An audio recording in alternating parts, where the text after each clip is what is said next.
মুনাফিকের আলোচনা করতে গিয়ে যে সূরাটির আলোচনা করব সূরাটির নাম হলো সূরা মুনাফিকুন। মনে পড়ছে? হ্যাঁ, সেই সূরা মুনাফিকুনের আলোচনা করতে গিয়ে আপনাদের বলে দিচ্ছি, শুনে নিন। সূরা মুনাফিকুনের ভিতরে 11টা আয়াত আছে। কটা? 11টা আয়াত, দুটো রুকু। সূরাটি মক্কায় অবতীর্ণ হয়েছে। মুনাফিকটা কে এইখানে আলোচনা হয়েছে একজনের নাম, তার নাম হলো আব্দুল্লাহ ইবনে উবাই। কি বললাম? আব্দুল্লাহ ইবনে উবাই। নামটা বলুন একবার।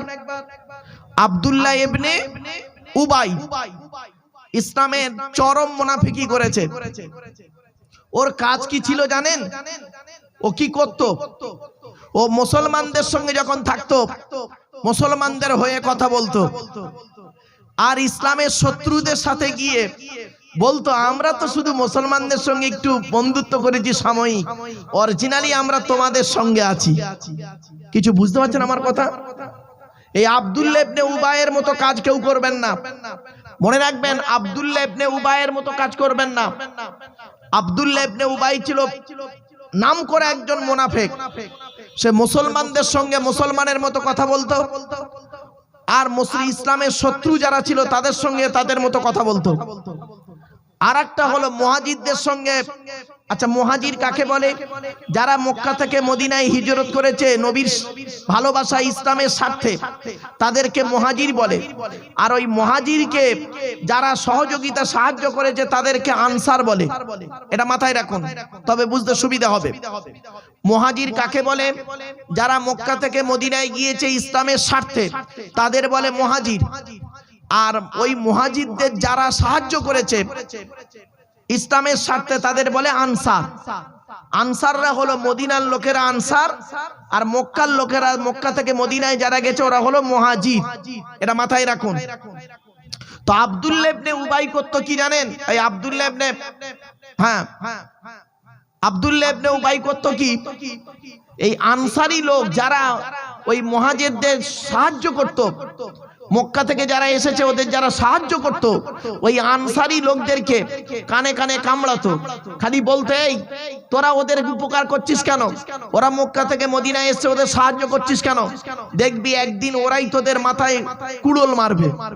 এইভাবে আনসারদেরকে খালি উদ্বুদ্ধ করত, যাতে করে আনসারি ব্যক্তিরা, মদিনার লোকেরা মক্কার লোকেদেরকে ইসলামের স্বার্থে যারা এসেছে তাদের কোনো সহযোগিতা যাতে না করে। কিছু বুঝতে পারছেন? এই ছিল আব্দুল্লাহ ইবনে উবাইয়ের কাজ। তো আপনাদেরকে অনুরোধ করছি, বাবা, আব্দুল্লাহ ইবনে উবাইয়ের সঙ্গী যেন হবেন না। জীবনে না খেতে পেয়ে মরে যাবেন তাও বি আচ্ছা, আল্লাহ যেন আব্দুল্লাহ ইবনে উবাইয়ের মতো না করে। আব্দুল্লাহ ইবনে উবাই করত কি, এই মুনাফিকিটা করে যেত। তাই আপনাদেরকে অনুরোধ করছি, আরো ছিল অনেক মুনাফিক, সে মুনাফিকের অনেক আলোচনা আছে। আসুন, ওরা করতো কি জানেন? মুনাফিকদের কাজ হলো নবীর সামনে এসে নবীকে খালি ফুলিয়ে দিত। বুঝতে পারছেন আমার ভাষা? ইয়া রাসূলুল্লাহ, ইয়া নবী আল্লাহ, আপনি সত্যি আল্লাহর নবী, আপনার মতো মানুষ হয় না, আপনি পৃথিবীর অমুক তুমুক হেনা থানা বলে নবী কালী করতো। আর যেই নবীর কাছ থেকে চলে যেত, গিয়ে ওদেরকে বলতো, জানিস ও একটা পাগল, ও একটা বদমাশ, ওকে শয়তান আসর করেছে। এই ছিল ওদের কাজ। আর এই ধরনের মুনাফিক আজকের ইসলামে অনেক আছে। ইসলামের চরম শত্রু হলো মুনাফিক মুসলমানরা। ঠিক না বে ঠিক? ইসলামের চরম শত্রু হলো মুনাফিক মুসলমানরা, হলো ইসলামের চরম ক্ষতি করেছে। সেই মুনাফিকদের নাম যদি আমি ডাইরেক্ট বলি, বাপেরা আপনারা অবাক হয়ে যাবেন। তো আপনাদেরকে বলছি, আশা করব এখানে যেন কেউ মুনাফিক যেন না থাকে। ওই আব্দুল্লাহ ইবনে উবাইয়ের বন্ধু যেন এখানে না থাকে। আপনারা এক আল্লাহকে বিশ্বাস করুন এবং মানুষকে ভালোবাসুন। মুনাফিকি করবেন না কেউ। আছে আমার কাছে আমার মতো, আর আমি চলে যাওয়ার পরে আবার আমার বিরুদ্ধে সমালোচনা, এটা করবেন না। যা বলার সামনে বলবেন, সামনাসামনি বলবেন, এতে খুশি হব। আপনি জানেন না, গোটা বক্তব্য না শুনে বাজে মন্তব্য করবেন না। কিছু মূর্খ আছে যাদের জ্ঞানটা কিতমিরের মতো। কার মতো? বলুন বলুন। কিতমির। আরে আমি এক জায়গায় বলেছি, একজন ব্যক্তি, কোন এক ব্যক্তি, নাম বলছেন, আমি কারোর নাম বলি না, কোন এক ব্যক্তি কোন একটা মন্তব্য করতে আমি একজন ব্যক্তি আমাকে এসে বলে, হুজুর আপনার সম্পর্কে ওই ব্যক্তিটা এই মন্তব্য করেছেন, তা আপনি কি বলছেন? তা আমি তাকে বলেছিলাম, কিতমিরের মতো জ্ঞান নিয়ে যদি কেউ চলে তাহলে আর কিছু বলার নেই। কিসের মতো জ্ঞান? কিতমির। কি বললাম? কিতমির। এখন জান্নাতি একটা কুকুরের নাম কিতমির, একটা কুকুর জান্নাতে যাবে তার নাম কিতমির। সেই ব্যক্তিটা শুনে বলছে, আরে আমাকে তো জান্নাতে কুকুর বলেছে, আমি অনেক ভালো কথা বলেছে। ও বেটা জানে না কিতমির শব্দের অর্থটা কি। এবার আপনাদের বলি, কিতমির শব্দের অর্থটাও তো জানে না, শুনলে চমকে যাবেন। শুনে নিন কিতমির শব্দের অর্থটা কি। আপনারা খেজুর খেয়েছেন? আরে ভাই বলুন না। আচ্ছা, খেজুর যখন খান, খেজুর খাওয়ার পরে খেজুরের আঁটিটা ফেলে দেন তো, আঁটি সমেত খান, আঁটিটা ফেলে দেন, দেখবেন ওই খেজুরের আঁটির গায়ে একটা পাতলা পর্দা থাকে, ঠিক না? ঠিক। ওই খেজুরের আঁটির গায়ে একটা পাতলা পর্দা থাকে, ওই পর্দাটার আরবি হলো কিতমির। তা আমি বলেছি কি কিতমিরের মতো জ্ঞান, তার মানে ও ভেবেছে আমার বিশাল কিছু বলেছে। ও মূর্খ, জানে না। একটু পড়াশোনা করতে হয়, বাজে মন্তব্য করার আগে একটু লেখাপড়া করতে হয়। যাই হোক, মানে আল্লাহ পাক কোরআনে বলেছেন, কিতমির শব্দটা কোরআনে আছে, একটা জায়গায় আছে সূরা সাবার ফাতিরের মধ্যে। আল্লাহ বলছে, মায়াম লিকুনা মিন কিতমির, তোমরা আমাকে ছাড়া অন্যের আরাধনা উপাসনা করো, মনে রেখো তারা কিতমিরের মতো উপকার করতে পারে না। তার মানে খেজুরের আঁটির গায়ে যে পর্দাটা, ওই পর্দাটা মানুষের কোনো উপকার করতে পারে না, এত পাতলা, সুতরাং কিছুই পারে না, সুতরাং ওর কোনো মূল্যই নেই। ক্লিয়ার? তো আমি বলতে চাইছি, কিতমিরের মতো জ্ঞান নিয়ে যদি উল্টো পাল্টা বলে তাহলে কিছু করার নেই। ও বুঝতেই পারে না, তো এই জন্য লেখাপড়াটা আলাদা জিনিস। বাপ চলেন, এজন্য আপনাদেরকে বলি, মুনাফিক থেকে দূরে সরে থাকবেন। বাপেরা, মুনাফিকদের কাজগুলো কি কি একবার বলেন তো? মিথ্যা কথা বলা, কবার কি বললাম? মিথ্যা কথা বলা, ওয়াদা খেলাপ করা, আর কি আমানতের খেয়ানত করা, আর কথায় কথায় তর্ক বিতর্ক হলে গালিগালাজ করা। তর্ক হবে মুখে। শিক্ষিত লোক যারা হয় তারা কোনোদিন গালিগালাজ করে না তর্কতে, ঠিক না? ঠিক। আর যারা সত্যিকারের আলেম হবে, যারা সত্যিকারের আলেম হবে, তারা কোনোদিন তর্ক করতে গিয়ে কোনো মশলা নিয়ে, কোনো ব্যক্তি নিয়ে, কোনো বস্তু নিয়ে আলোচনা করতে গিয়ে কোনোদিন তারা গালিগালাজ করবে না। তর্ক হবে, তর্ক হবে। সে তার জ্ঞান নিয়ে কথা বলবে, এ তার জ্ঞান নিয়ে কথা বলবে, কিন্তু গালিগালাজ হবে না। আর কিছু মূর্খ আছে দেখবেন, তারা গালিগালাজ করে দেয়, ফট করে আবেগে গালিগালাজ করে দিল, খবরদার নয়। আল্লাহর নবী বলছেন, এরা হলো মুনাফিক, এদের থেকে দূরে সরে থেকো। এরা আব্দুল্লাহ ইবনে উবাইয়ের মতো সম্পর্ক লোক। সুতরাং চলুন, মুনাফিকদের কাজ কি? মুনাফিকরা বলতো, নবীর কাছে যখন আসতো তখন নবীকে খুব সম্মান দিত, আর নবীকে খুব ভদ্র ব্যবহার করত, আর নবীর কাছ থেকে যখন চলে যেত তখন তারা করত কি জানেন? নবীর বিরুদ্ধে কথাগুলো বলতো। বাপেরা, আজ আমি আপনাদেরকে অনুরোধ করছি, এই দক্ষিণ দিয়াড়ার মানুষদের কাছে আমি করজোড়ে আবেদন নিবেদন করছি, আপনারা আব্দুল্লাহ ইবনে উবাইয়ের মতো কাজ করবেন না। আমার সামনে আমার মতো বলবেন, আর আমি চলে যাওয়ার পরে আমার বিরুদ্ধে ওই মাচায় বসে, আপনার কি বলো, মসজিদে বসে, চায়ের দোকানে বসে আমার গালাগালি করবেন, এটা আপনাদের ঠিক হবে না। তাই আপনাদেরকে অনুরোধ করে বলছি, বলার দরকার হলে সামনাসামনি বলবেন, জানার দরকার হলে সামনাসামনি জানবেন। আমার সম্পর্কে যদি কোনো মন্তব্য শুনে থাকেন আপনারা আমাকে ডাইরেক্ট বলবেন। এটাই হলো ইসলামের আদর্শ, ঠিক না বেঠিক? এটাই হচ্ছে দরকার। আর আমরা কি করি? বলে দিলাম।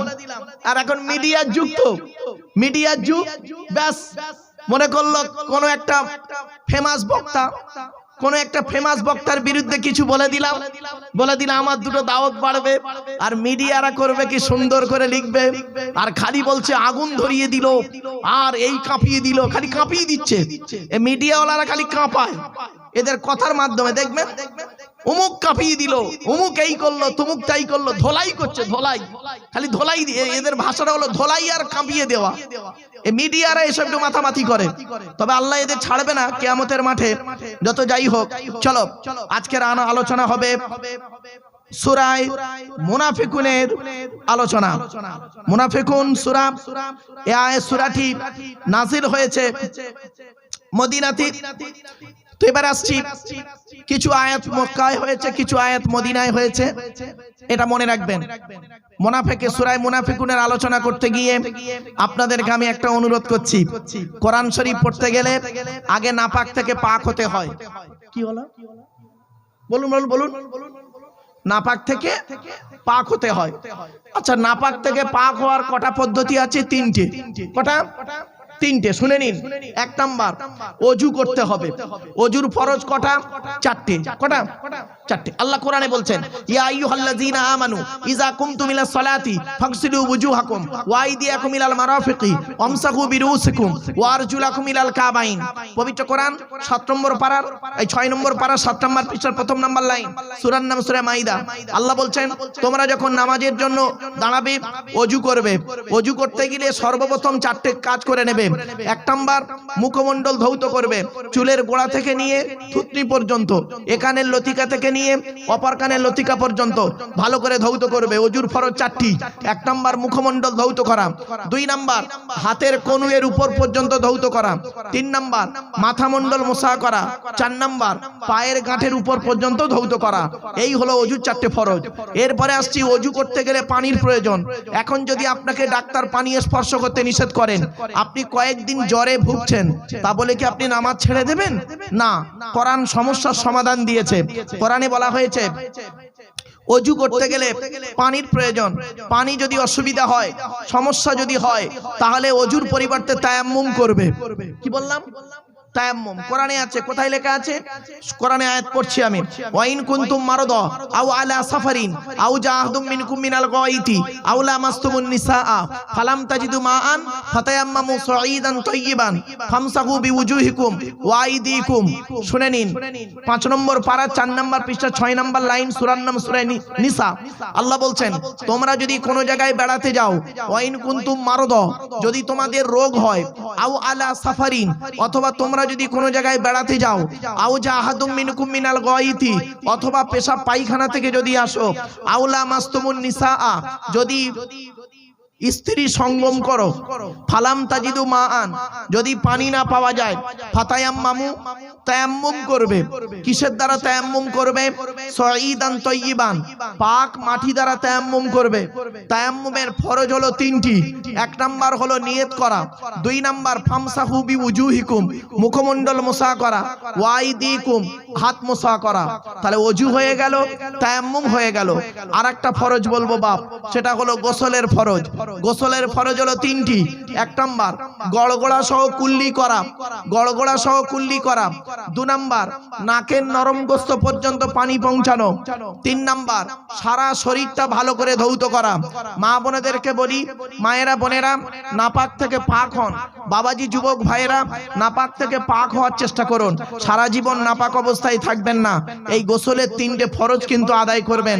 যদি ফরজ আদায় না করেন, যতই ভালো সাবান দিয়ে আপনি শরীরটা পরিষ্কার করুক না কেন, ভালো শ্যাম্পু দিয়ে চুলটাকে ভালো করুন না কেন, নাপাকই রয়ে যাবেন। আর এই 3টে ফরজ যদি আদায় করেন, তাহলে আপনার নাপাক থেকে পাক হয়ে আপনি যাবেন। অনুরোধ করলাম। এবারে আসছি, কোরআন শরীফ পড়তে গেলে আউজ বিল্লাহ প্রথম পড়তে হয়, তারপরে বিসমিল্লাহ পড়তে হয়। তাই বাপেদেরকে একবার অনুরোধ করছি, একবার আউজ বিল্লাহ পড়া যাবে? পড়েন। আউযু বিল্লাহি মিনাশ শাইতানির রাজিম। এর বাংলা মানে কি? বিতাড়িত শয়তান মারদুদ হইতে আল্লাহর কাছে পানাহ চেয়ে নিলাম। আউজ বিল্লাহ পড়ার পরে কি পড়তে হয়? বিসমিল্লাহ। একবার অনুরোধ করে বলছি, বাবা বিসমিল্লাহটা পড়েন। বিসমিল্লাহির রাহমানির রাহিম। এর বাংলা মানে কি? আল্লাহর নামে শুরু করছি, যিনি পরম দয়ালু দয়াবান। আমার বাপেরা বিসমিল্লাহ কেন পড়লেন শুনে নিন। আল্লাহর নবী বলেছেন কুল্লু আমরিন জিবালিন লাম ইউবদা বিসমিল্লাহির রহমানির রহিম ফাহুয়া আফতার। আল্লাহর নবী বলেন প্রত্যেকটা কাজ যখন শুরু করবে বিসমিল্লাহ দিয়ে শুরু করবে। বিসমিল্লাহ ছাড়া যদি কোনো কাজ শুরু করেছো ওতে কোনো বরকত পাবে না, ওটা হবে লেজ কাটা। শুধু তাই নয়, আল্লাহর নবী আরো বলেছেন মান ক্বালা বিসমিল্লাহির রহমানির রহিম মাররাতান লাম ইয়াবকি মিন যুনুবিহি যাররা। আল্লাহর নবী বলেন বান্দা যখন একবার বিসমিল্লাহির রহমানির রহিম পড়ে, বান্দা যখন একবার বিসমিল্লাহির রহমানির রহিম পড়ে তার নামায় আমল নামায় আল্লাহ পাক সগীরা গুনাহগুলো মাফ করে দেয়। আমার বাপেরা অনুরোধ করে বলে যাচ্ছি, আল্লাহর নবীর এই হাদিসগুলোকে সামনে রেখে আউজ বিল্লাহ বিসমিল্লাহ পড়ালাম। চলার জীবনে সব সময় আল্লাহর নাম নেবেন। আল্লাহর নবী খেতে গেলে আল্লাহর নাম নিতেন, শুতে গেলে আল্লাহর নাম নিতেন, চলতে ফিরতে উঠতে বসতে সব সময় আল্লাহর নাম নিতেন। আমি আপনাদের করজোড়ে বলে যাচ্ছি, দক্ষিণ দিয়াড়ার নারী পুরুষদেরকে বলে যাচ্ছি, চলার জীবনে আপনার সঙ্গী বলে কেউ নেই, একমাত্র আল্লাহ। ঠিক না বেটি? এজন্য আল্লাহকে সাক্ষী রেখে সব কাজ করবেন। কেউ দেখতে পায় না, মনে রাখবেন আল্লাহ দেখতে পাচ্ছেন। আল্লাহ হলেন সামিউম বাসীর, আল্লাহ দেখেন এবং শোনেন। তাই আল্লাহ পাক বলছেন মুনাফিকরা কি বলে শুনুন।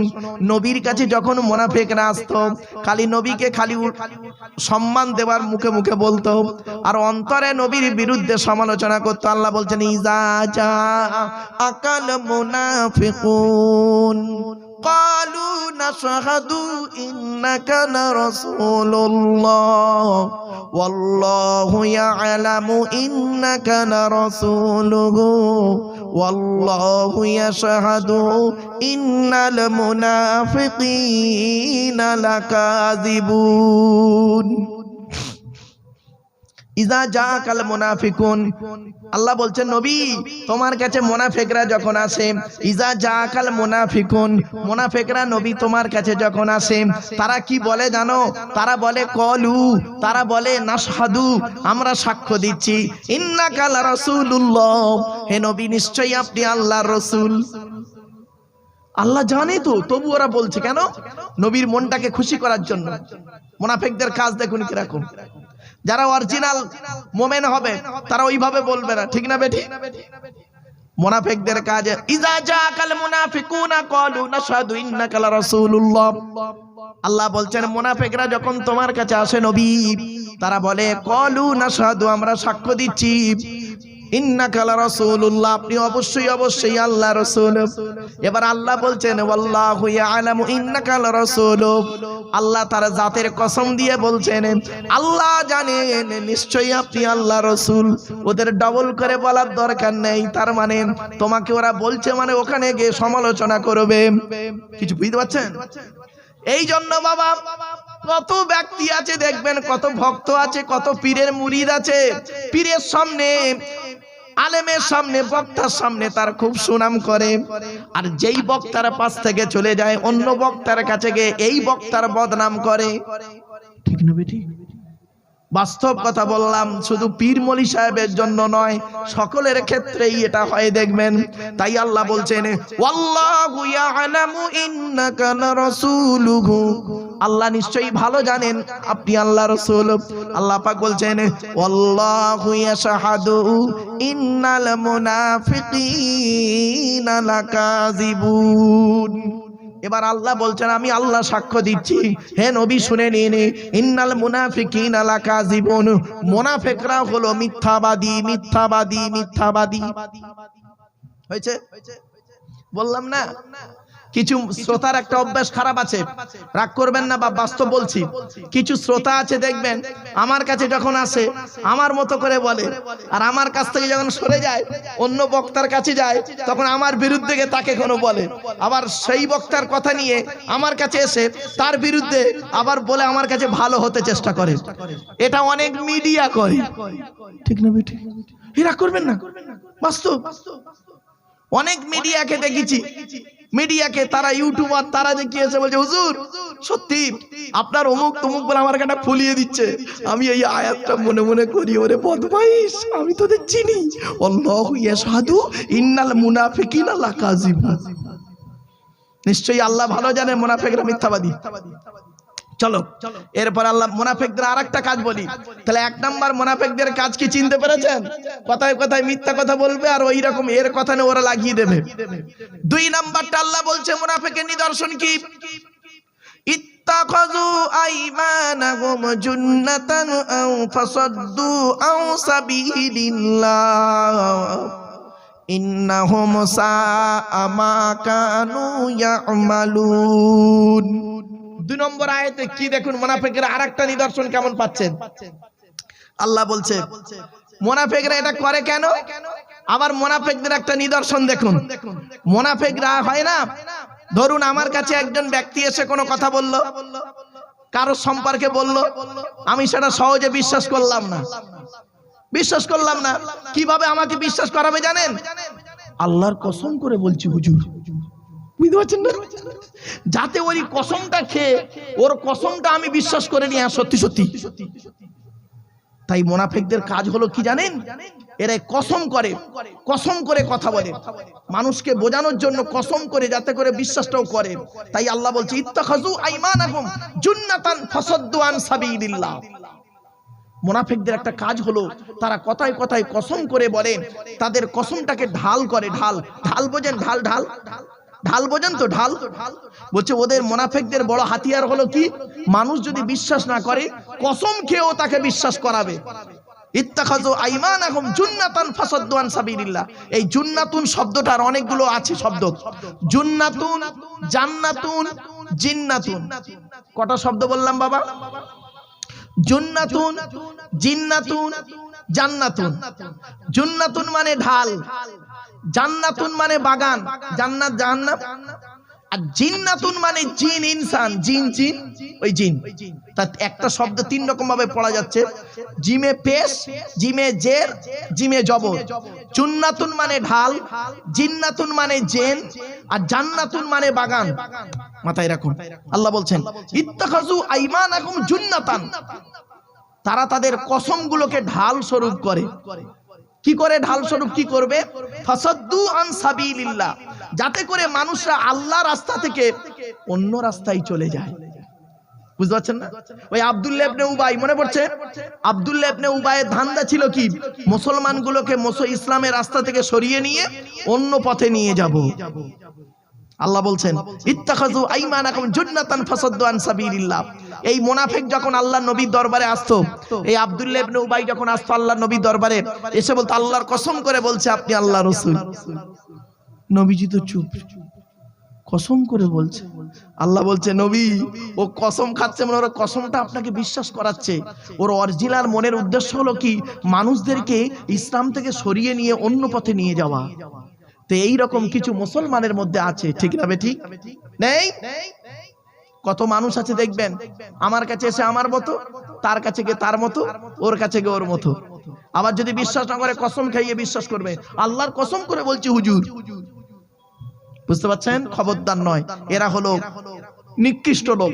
তাই আল্লাহ পাক বলছেন ওরা যে কাজটা করে না, ইন্নাহুম সাআ মা কানু ইয়ামালুন, ওরা যে কাজটা করে এইরকম কসম খেয়ে মানুষকে খারাপ পথে নিয়ে যায়, এরা হলো নিকৃষ্ট শ্রেণীর লোক।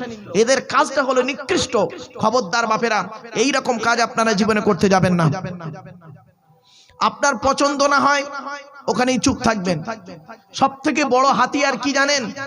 চুপ থাকা, ঠিক না বেঠিক? কোন মন্তব্য আপনি আমাকে পাবেন না। আল্লাহ শকর, এই ইউটিউবওয়ালাদের জিজ্ঞাসা করবেন, যত বক্তব্য আমি করেছি এই 30 বছর প্রায়, আমি আমার জ্ঞানমতে বাপ কোন আলেমের বিরুদ্ধে বলিনি। খুব যখন আমাকে উল্টো পাল্টা বলা হয়, সহ্য করতে না পেরে অ্যাঙ্গেলে দু একটা কথা বলে ফেলতে হয়। আলেমের বিরুদ্ধে বলতে যাইনি, কোন দেশের বিরুদ্ধে বলিনি, কোন ধর্মের বিরুদ্ধে বলিনি। দেখবেন যত বক্তব্য প্রায় 39,000 থেকে 40,000 বক্তব্য টোটাল পৃথিবীতে ছড়ানো আছে আমার। 40,000 বক্তব্য কমসে কম। 40,000 বক্তব্যের ভিতরে আমি এইসব কথা বলিনি। কেন? কোরআনের এই আয়াতটা মোটামুটি বুঝি বাপ, তাই বাস্তবটাই ধরলাম। কারণ আমি যার সম্পর্কে মন্তব্য করছি অরিজিনালে সে যদি ওই কাজের কাজী না হয় তাহলে আল্লাহ পাক আমাকে দোষী করবে কিয়ামতের মাঠে। ঠিক না বেঠিক? খবরদার নয় বাপেরা, কারোর সম্পর্কে শুনলে চেষ্টা করবেন তাকে ডাইরেক্ট জিজ্ঞাসা করা। লোকের কথা শুনে নাচতে যাবেন না, খবরদারে কাজ করবেন না, ফেঁসে যাবেন আপনি। কোরআনে নিষেধ আছে। আর মুনাফিকদের কাজ হলো কি? সব সময় খারাপ পথে মানুষকে নিয়ে যাওয়া। তাই আল্লাহ পাক বলছেন, আচ্ছা এটা কেন করে ওরা? আব্দুল্লাহ ইবনে উবাই এই কাজটা করে কেন? মুনাফিকরা এই ধরনের কাজ করে কেন? কারণটা কি? সেটা আল্লাহ বলছে, যালিকা বিআন্নাহুম আমানু সুম্মা কাফারু ফাতুবিআ আলা কুলুবিহিম ফাহুম লা ইয়াফকাহুন। যালিকা বিআন্নাহুম আমানু, তারা এজন্যই এটা করে জানেন, তারা ঈমান এনেছে সুম্মা কাফারু, তারপরে তারা কুফরি করেছে। কিছু বুঝতে পারছেন না? এখানে কত মানুষ বসে আছে, ঈমান এনেছে, মুসলমান, গালে দাড়ি, মাথায় টুপি, বড় পাঞ্জাবি, নামাজ পড়ে, রোজা রাখে, হজ করেছে, যাকাত দেয়, কিন্তু লোকের গোঁজা মারতে নিষেধ করে না। ঠিক না বেটি? কত নারী বসে আছে দেখবেন সবকিছু করে কিন্তু লোকের গোঁজা মারে। এক মেয়ে ছেলে অপর মেয়ে ছেলের কথা লোককে বলে বেড়ায়। আল্লাহর নবী বলেছেন এই মেয়ে ছেলেরা, ওই সমস্ত নারীরা হলো জাহান্নামী যারা স্বামীর গোপন কথা অন্যকে বলে বেড়ায়। কত মেয়ে ছেলে আছে দেখবেন স্বামী স্ত্রীর গোপন কথা অন্য মেয়ের সঙ্গে আলোচনা করে। আল্লাহর নবী বলেছেন ওই সমস্ত স্বামীরা হলো জাহান্নামী, যে সমস্ত স্বামীরা স্ত্রীর গোপন কথাকে অন্যের সঙ্গে আলোচনা করে। কত ছেলে আছে দেখবেন, কত পুরুষ আছে দেখবেন স্বামী স্ত্রীর গোপন কথা বন্ধুর সঙ্গে আলোচনা করে। হারাম হারাম হারাম। অনুরোধ করে বলে যাচ্ছি বাবা, হারাম মানে শুধু এটাই বুঝবেন না সুদ খাওয়া আর মদ খাওয়া হারাম। শুনে রেখে দিন, অনেকগুলো হারাম আছে। সুদ খাওয়া যেমন হারাম, মদ খাওয়া তেমন হারাম, বিয়ের পণ নেওয়া তেমন হারাম। বিয়ের পণ বোঝেন? হ্যাঁ, বিয়ের পণ নেওয়া তেমন হারাম। শুধু তাই নয়, ব্যভিচার করা তেমন হারাম, ঘুষ খাওয়া তেমন হারাম, গরিবের মাল ভক্ষণ করা তেমন হারাম। মসজিদের নামে পুকুর আছে, মসজিদের নামে জায়গা আছে, মসজিদের নামে জমি আছে, মসজিদের গাছপালা আছে, মসজিদের টাকা পয়সা আছে, কত লোক আত্মসাৎ করে নিয়ে নিচ্ছে। ঠিক না বেঠিক? এই জন্য বাবা যাকে তাকে মসজিদের কমিটি করতে যাবেন না। এই কোরআনে আল্লাহ বলে দিয়েছে মসজিদ কমিটি যে হবে তার 5টা গুণ থাকতে হবে। বলবো হ্যাঁ, যাকে তাকে মসজিদ কমিটি করবেন না। আল্লাহ কোরআনে বলেছেন ইন্নামা ইয়ামুরু মাসাজিদাল্লাহ মান আমানা বিল্লাহি ওয়া